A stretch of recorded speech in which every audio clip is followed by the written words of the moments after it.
ténèbres ne régneront pas toujours sur la terre où il y a maintenant des angoisses.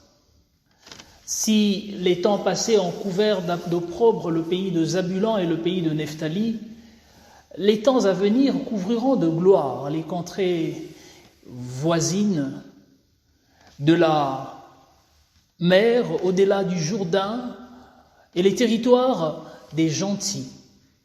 Ésaïe au chapitre 9, le verset 1er. Les temps à venir couvriront toute l'humanité de la présence de Dieu. La présence, la gloire, c'est qu'il y a de la valeur, c'est qu'il y a du poids. Voilà le sens du mot « kabod » cité par le prophète Ésaïe. Nous voici à la dernière semaine de l'Avent. Le temps est venu pour nous de dire tout haut et tout fort que la lumière, enfin, lui. Dieu dresse sa tente au milieu de nous. Il fait sa demeure parmi nous. Dieu devient tout proche et nous accueille. Derrière vos écrans, assis ou debout, dimanche ou plus tard, la grâce et la paix vous sont données de la part de Dieu le Père, du Fils Jésus-Christ, et par le Saint-Esprit, nous vous souhaitons à tous bienvenue à ce culte. Amen. Visage d'enfant. Quand l'Église se fait une beauté pour accueillir son petit prince, entre neige précoce et première verdure, en ce temps d'attente et d'espérance, le visage de Dieu prend des airs d'enfant. Dans un visage d'enfant, on peut voir toute l'attente et tout l'inconnu. Dans un visage d'enfant, comme un livre ouvert, on peut lire l'émerveillement et la peine profonde. Dans un visage d'enfant, il y a tant de fragilité délicate et de naïveté déconcertante. Dans un visage d'enfant, on peut voir demain, ou mieux encore, son chemin accompli. Dans un visage d'enfant, d'un instant à l'autre, il y a la rage de vivre et la douceur d'être. Dans un visage d'enfant sans phare et sans manières apprises, Dieu vient à nous en divine surprise. Amen.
Et nous lisons la parole du Seigneur dans le livre de la Genèse au chapitre 18, les versets 1 à 2 et puis les versets 9 à 15. Le Seigneur apparut à Abraham près des chênes de Mamré. Abraham était assis à l'entrée de sa tente à l'heure la plus chaude de la journée. Soudain, il vit 3 hommes qui se tenaient non loin de lui. De l'entrée de la tente, il se précipita à leur rencontre et s'inclina face contre terre à leurs pieds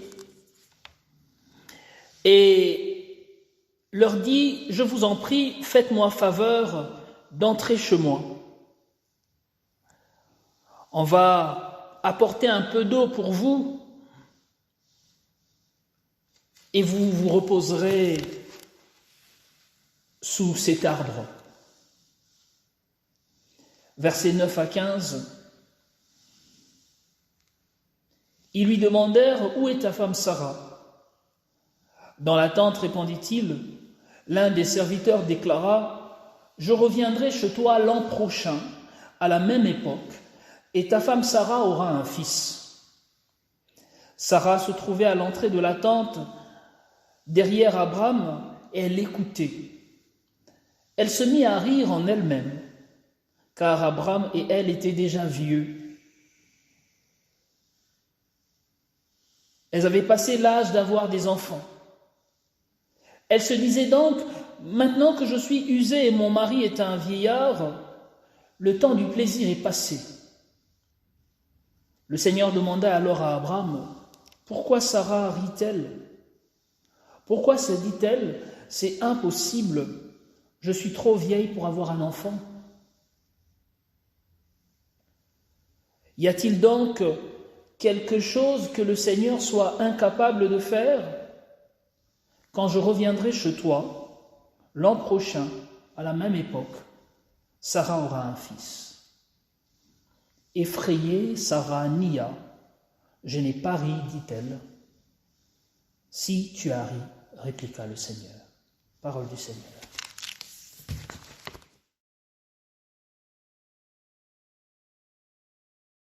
Bien-aimés de Dieu, vous, paroissiens, chrétiens de la vallée de l'Orne, et vous, youtubeurs de tous horizons, nous voilà à 4 jours de la fête de Noël. Le plan de lecture biblique de l'Union des Églises protestantes d'Alsace et de Lorraine nous propose, pour ce dernier dimanche de l'Avent, ce verset comme mot d'ordre, si je peux le dire ainsi, qui se trouve dans l'Épître aux Philippiens, au chapitre 4, les versets 4 et 5. Réjouissez-vous toujours dans le Seigneur. Réjouissez-vous, le Seigneur est proche. Le Seigneur est, non pas a été, il le sera dans 4 jours, il est proche. Habituellement est proposée comme texte biblique la lecture dans l'Évangile selon Luc, l'annonciation faite à Marie par l'ange Gabriel. J'ai amené avec moi une image d'une célèbre icône du XVe siècle, celle de la Trinité de Roublev. Cette icône raconte bien cette histoire biblique de la visite de 3 inconnus au chêne de Mamré, sous la tente d'Abraham. C'est ce texte que nous venons d'entendre. Il est question dans celui-ci de visite inattendue, d'hospitalité, d'un message pour les hôtes. Message certes déconcertant, bouleversant, mais aussi réjouissant. Vous ne le voyez peut-être pas à l'écran, mais sur cette icône, les 3 personnes ont des ailes. Pour nous, avec notre imaginaire, ce sont donc des anges. Or, le texte biblique, au verset 2, nous parle de la visite de 3 hommes. Mais, plus loin, dans les versets 9 et 10, on s'aperçoit que ces 3 hommes sont venus apporter un message de la part de Dieu. L'année prochaine, je reviendrai chez toi. Sarah, ta femme, aura un fils. Celui qui a peint cette icône ne s'est certainement pas trompé, car les anges dans la Bible sont bien les messagers de Dieu. Le message adressé à Abraham et Sarah, c'est qu'ils auront un héritier, alors que nous dit le texte qu'ils sont tous deux avancés en âge, et même que Sarah n'a plus ses règles. Ce texte peut être mis en parallèle avec l'histoire de Zacharie et Élisabeth, eux aussi avancés en âge, et qui vont avoir un fils, Jean le Baptiste, dont nous avons entendu le récit de la naissance dimanche passé. Chez ce couple aussi, un messager inattendu vient leur annoncer cette bonne nouvelle. En Luc chapitre 1, verset 11. Alors l'ange du Seigneur lui apparut. On peut aussi penser au texte habituellement proclamé ce dimanche avec l'annonce faite à Marie, toujours dans cet évangile selon Luc, au chapitre 1, le verset 26. Je cite, « Au 6e mois, l'ange Gabriel fut envoyé par Dieu. » Plus tard, à la naissance de Jésus, ce sont des anges qui annoncent la nouvelle à des bergers, qui sont, avec nos mots d'aujourd'hui, les cas sociaux de l'époque, ceux que l'on rejette, dont on se moque peut-être. Sarah sourit, non pas un sourire de réjouissance, mais on pourrait le comprendre comme une moquerie. Il y a quelques semaines, on se posait la question, Noël aura-t-il lieu? Dans le sens où pourrons-nous le fêter? Comment? Dans quelles conditions? Se réunir en famille, une grande tablée avec un repas, et foie gras, huîtres, la dinde, la bûche et le champagne? Pourrons-nous nous entasser dans les magasins et faire la course aux cadeaux? Pour d'autres, cette crise est un soulagement peut-être. Ouf, cette année, j'échappe à ce repas de réveillon où je dois faire semblant d'être heureux, de me retrouver avec une famille que je ne vois presque pas le reste de l'année. Oui, Noël aura-t-il lieu? Je pourrais dire, mais quelle question? Mais oui, Noël aura bel et bien lieu. Cette crise nous projette peut-être vers un Noël différent, mais qui peut être exceptionnel peut-être. On pourrait se poser la question, mais qu'attendons-nous? Ou attendons-nous encore quelque chose? Ou bien serons-nous peut-être les hôtes? Offrirons-nous l'hospitalité à ces messagers de Dieu? Nos communautés chrétiennes auront-elles cette hospitalité? Cette crise nous appelle peut-être à nous réveiller et de sortir de notre confort spirituel. Serons-nous peut-être les messagers de la bonne nouvelle à ces bergers d'aujourd'hui, ceux et celles qui n'ont pas de travail, que l'on montre du doigt, ces cas sociaux qui ne font rien pour en trouver, qui profitent bien du système? Ce sont peut-être ces bergers d'aujourd'hui, les migrants, les étrangers, ceux et celles où l'on a un sourire moqueur parce qu'ils sont différents de nous, pas dans la dite normalité imposée. Ceux et celles dont on se moque et juge, voire qu'on exclut, enferme à cause de leur situation de couple, d'orientation affective, sexuelle, du choix de leur genre. Peut-être aussi ceux et celles qui vivent un peu en marge, les antisystèmes.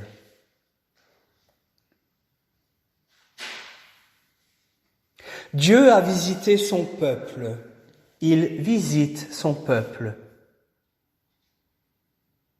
Noël aura bel et bien lieu. Serons-nous peut-être ces anges, messagers envoyés de Dieu, non seulement pour proclamer en parole, mais aussi en acte, l'amour de Dieu inconditionnel? Peut-être un ange viendra saluer son voisin âgé, plongé dans une profonde solitude. Une visite juste au pas de sa porte ou par la fenêtre, geste barrière oblige. Peut-être un petit mot, une carte de vœux glissée dans la boîte à lettres, un appel téléphonique, un cadeau déposé au pied du sapin, au temple, pour une association caritative. Et peut-être aussi, nous sommes bien en Moselle, offrir un paquet de gâteaux, nos fameux Spritz. Une visite peut-être tant attendue à un proche qui vit en EHPAD. J'en suis certain qu'il y en aura des milliers d'anges partout dans notre vallée, dans notre pays, dans notre monde. Nous serons, vous serez peut-être l'un d'eux. Oui, Dieu a visité, il visite dès maintenant son peuple. Alors, réjouissons-nous toujours dans le Seigneur. Réjouissons-nous, le Seigneur est proche. Joyeux Noël à vous toutes et tous. Amen.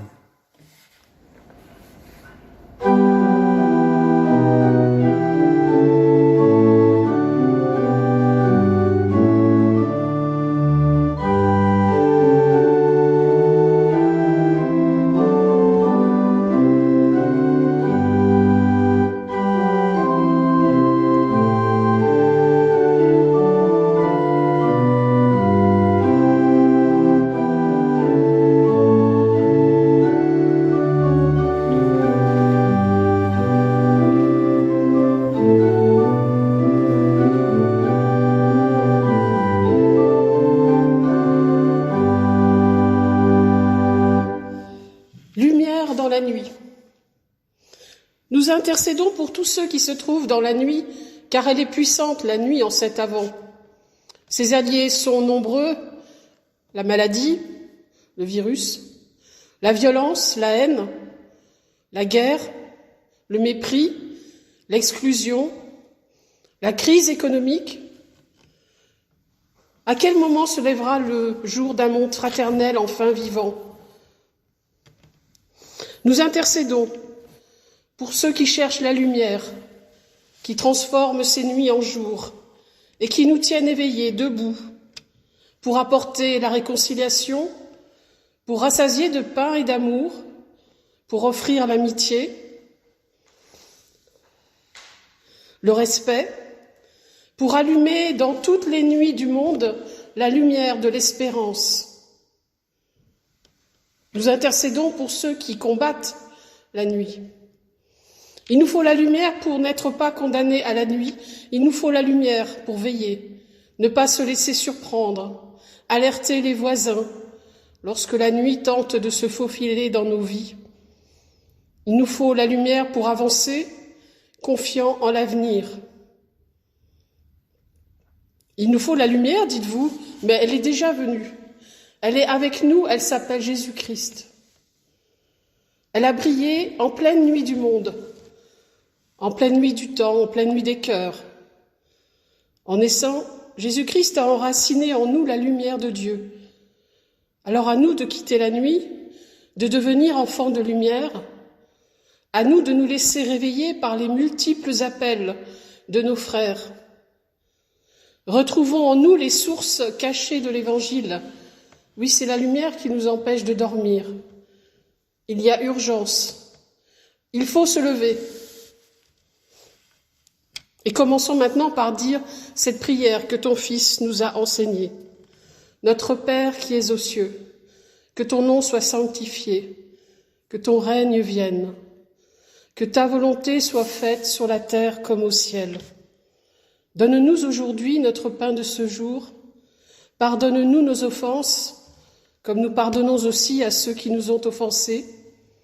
Et ne nous laisse pas entrer en tentation, mais délivre-nous du mal, car c'est à toi qu'appartiennent le règne, la puissance et la gloire, pour les siècles des siècles. Amen. C'est quoi attendre Noël? Attendre Noël, c'est plonger dans l'ironie de Dieu et dans le rire des anges complices. Attendre Noël, c'est tressaillir de joie à la voix d'un amour qui semble nous reconnaître comme des fils et des filles aimés de Dieu. Que le Dieu de la marche et de nos haltes, de nos chemins et de nos sentiers, que le Dieu de notre attente et de notre hâte, de notre départ et de notre arrivée nous bénisse tous, qu'il te bénisse et qu'il te garde. Oui, il est le compagnon qui partage ta route, il est la boussole qui te montre le chemin, il est la vérité qui apaise tes doutes, il est le parfum de tes lendemains, il est la lumière qui brille déjà. Bon dimanche à tous, et que Dieu Père, Fils et Saint-Esprit soient avec nous tous. Amen.